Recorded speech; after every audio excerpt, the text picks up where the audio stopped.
AP liquor scam కేసులో arrest అయిన ఆర్థిక నేరస్తుడు అనిల్ చోక్రాకు ఏసీబీ కోర్టు ఈ నెల 21 వరకు రిమాండ్ విధించింది. అనిల్ను విజయవాడ కోర్టుకు తరలించారు. అంతకుముందు అతనికి వైద్య పరీక్షలు చేయించారు. ఏపీ లిక్కర్ స్కామ్ కేసులో A49 గా ఉన్నాడు అనిల్ చోక్రా. అనిల్ చోక్రా క్రైమ్ రికార్డ్ చూసి పోలీసులే షాక్ అవుతున్నారు. అనిల్ చోక్రాపై ఈడీతో పాటు ఎకనామిక్ అఫెన్స్ వింగ్ EOW కేసులు నమోదు చేశాయి. వందల సంఖ్యలో షెల్ కంపెనీలు ఏర్పాటు చేసి వాటి ద్వారా కోట్ల రూపాయలు మనీ లాండరింగ్ కి పాల్పడ్డాడు. గతంలో అనిల్ చోక్రాపై లుక్అవుట్ నోటీసులు కూడా జారీ అయ్యాయి. షెల్ కంపెనీలో అక్రమ లావాదేవీలను గుర్తించడానికి ముంబైలో పోలీసులు పలుసార్లు దర్యాప్తు చేశారు. 7 రాష్ట్రాల్లో అనిల్ చోక్రా కోసం సిట్ గాలించింది. అయితే గతంలో అరెస్ట్ అయిన ఒక కేసులో కండిషన్ బెయిల్లో భాగంగా పోలీస్ స్టేషన్లో సంతకం పెట్టడానికి వచ్చాడు అనిల్ చోక్రా. దీంతో అతన్ని సిట్ అరెస్ట్ చేసింది. అనిల్ చోక్రా అరెస్టుతో కేసులో మరికొందరు కీలక వ్యక్తుల పేర్లు వెలుగులోకి వచ్చే ఛాన్స్ ఉంది.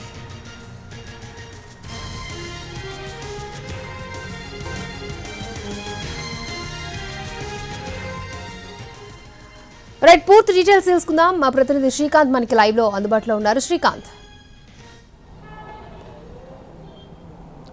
ఏపీ లిక్కర్ స్కామ్ కేసులో కీలక నిందితుడిగా సిట్ అరెస్ట్ చేసినటువంటి అనిల్ చోక్రాకి ఏసీబీ కోర్టు రిమాండ్ విధించింది. ఈ నెల 21వ తారీఖు వరకు కూడా ఆయనకి రిమాండ్ విధిస్తూ న్యాయస్థానం కొద్దిసేపటి క్రితమే ఆదేశాలు జారీ చేసింది. దీంతో ఆయన విజయవాడ జిల్లా జైలుకి అయితే తరలించబోతా ఉన్నారు. ఆయన అరెస్టుకు సంబంధించి పోలీసులు రిమాండ్ రిపోర్ట్లో కీలక అంశాలని పేర్కొన్నారు. ఈ లిక్కర్ స్కామ్లో ఏదైతే మద్యం సరఫరాదారులుగా ఉన్నటువంటి డిస్టిలరీస్ నుంచి వసూలు చేసిన డబ్బు మొత్తాన్ని కూడా షెల్ కంపెనీల్లో పెట్టి ఆ తర్వాత వాటిని సిండికేట్ సభ్యులకు అందజేసినట్టుగా అధికారులు గుర్తించారు. మొత్తం ఈ షెల్ కంపెనీలకు సంబంధించిన GST రిటర్న్స్ను కూడా గుర్తించినటువంటి అధికారులు పూర్తి స్థాయిలో ఇదంతా కూడా ఈ షెల్ కంపెనీలు కేవలం ఈ డబ్బులు మొత్తాన్ని కూడా అందులో పెట్టుబడి పెట్టి బయటికి తీయడానికి మాత్రమే వీటిని ఏర్పాటు చేసినట్టుగా అయితే గుర్తించడం కూడా జరిగింది. 2021 నుంచి 22, అదేవిధంగా 22 నుంచి 23 వరకు కూడా ఈ షెల్ కంపెనీలు దాఖలు చేసిన GST రిటర్న్స్ను కూడా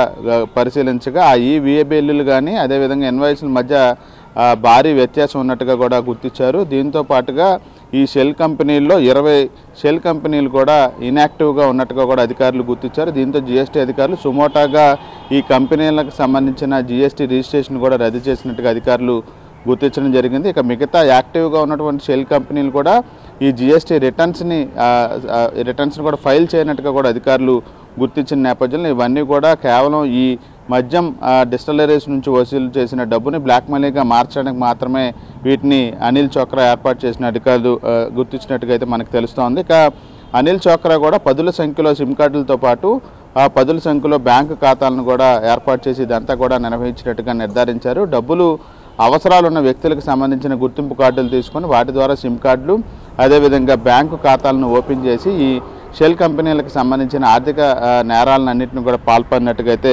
నిర్ధారించారు. ఈ మొత్తం షెల్ కంపెనీలో పెట్టినటువంటి డబ్బులను తిరిగి సభ్యులకు ఏ విధంగా రవాణా చేశాడనే అంశానికి సంబంధించి విచారణ ఇంకా చేయాల్సి ఉంది కాబట్టి అతన్ని కస్టడీకి కూడా తీసుకోబోతా ఉన్నారు. 5 రోజులు కస్టడీని కోరుతూ కూడా ఏసీబీ కోర్టులో పిటిషన్ అయితే సోమవారం దాఖలు చేయబోతా ఉన్నారు. ఆ కస్టడీకి ఇచ్చిన తర్వాత ఎవరెవరికి ఏ విధంగా ఈ డబ్బుని ట్రాన్స్ఫర్ చేశారనే అంశం మీద విచారణలో తెలుసుకొని మరింతమంది కొత్త వ్యక్తుల పేర్లు వస్తే కనుక వాళ్ళని కూడా ఈ కేసులో నిందితులుగా అయితే చేర్చబోతా ఉన్నారు. అక్షయ.